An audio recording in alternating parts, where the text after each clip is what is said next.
नमस्कार, मी उज्ज्वला सर्वांचं स्वागत करते। आज आपण नाश्त्यासाठी शेवाळाचा उपमा बनवणार आहे। आज आपण 2 रेसिपी बनवणार आहोत। दुपारच्या जेवणाला शेवग्याच्या शेंगाचं कालवण, आमटी।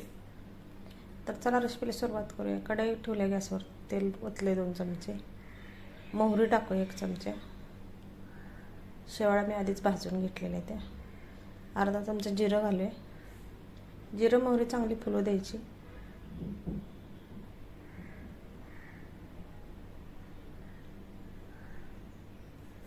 2 मिरच्या मी घेतल्या त्या कट करून।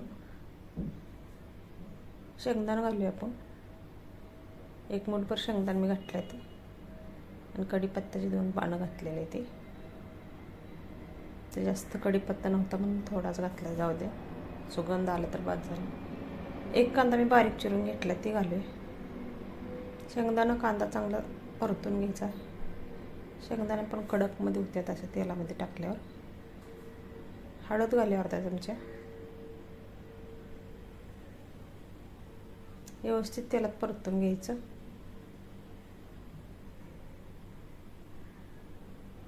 कोथिंबीर घालूया,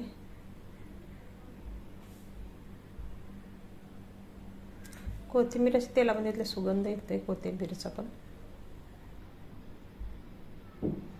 आता आपण 1.5 ग्लास पाणी ओतणार आहे। सगळं आपलं तेलात परतून झालेलं आहे, कांदा बिंदा पण जास्त काय भाजायचा नव्हता कांदा, थोडासा कलर बदली होस तर 1.5 ग्लास मी पाणी ओतलेलं आहे। चवीपुरतं मीठ घालूया,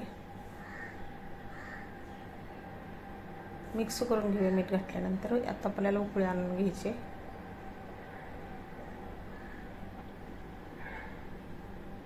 उकळी आले बघा चांगली।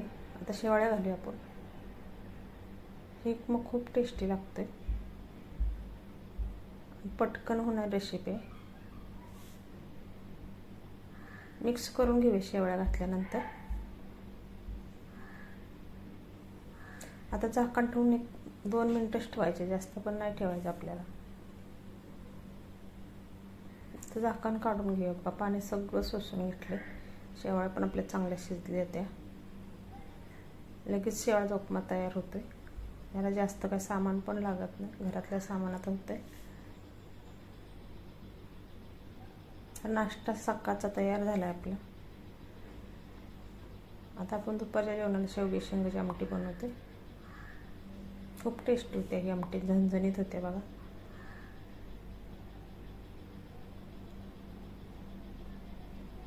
आता मी शेवग्याच्या शेंगा आणलेल्या आहेत तिथं, मोठ्या मोठ्या अशा गाबादार शेंगा घ्यायच्या। बारीक शेंगाला गाभा नसतो अजिबात। 3 शेंगा त्या मी ते भैयाकडं कट करून आणलेल्या त्या। आता आपण छोटे छोटे काप करून घ्यायचं, आणि वरलं असं शिरा काढून घ्यायचा, म्हणजे साल काढून घ्यायची।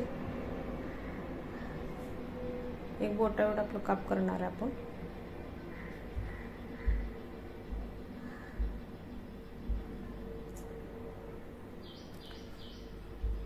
सर्व शिरा काढून घ्यायची अशा पद्धतीने बघा, शेंग शिजते पण, आणि वरले भाग तुराटला नाही लागत। अशा पद्धतीने मी शेवग्याच्या शेंगाचं काप करून घेतलं आता छोटं छोटं, स्वच्छ धुवून घेतले। तर कढईमध्ये आपण तेल होते, तेल गरम होते आपलं। मोहरी टाकू 1 चमचा, जिरं टाकू 1 चमचा। जिरं मोहरीत फुलली का आपण शेवग्याची शेंग घालणार आहे। शेवग्याची शेंग चांगली तेलात परतून घ्यायची। धना पावडर टाकूया, जिरा पावडर टाकूया, गरम मसाला टाकूया, घरातला कोणताही साठवणीचा मसाला तुम्ही घालू शकताय। कांदा लसूण मसाला, मी कांदा लसूण मसाला घातलेला आहे। धण्याचा कूट घातला आहे, खोबरं कोथिंबीर लसूण जिरं असं वाटून ठेवलेलं ते घातले वाटण, मीठ घातलं चवीपुरतं। सगळं मिक्स करून घ्यायचं आणि पाणी ओतायचं, तेलात परतून घ्यायचं। 1 चणे डाळ घेतली मी अर्धा वाटी, ती घाले। चणे डाळ मग अशी घातल्यामुळे आपल्या शेवग्याच्या शेंगा खूप टेस्टी येते बघा, एकदा घालून बघा तुम्ही।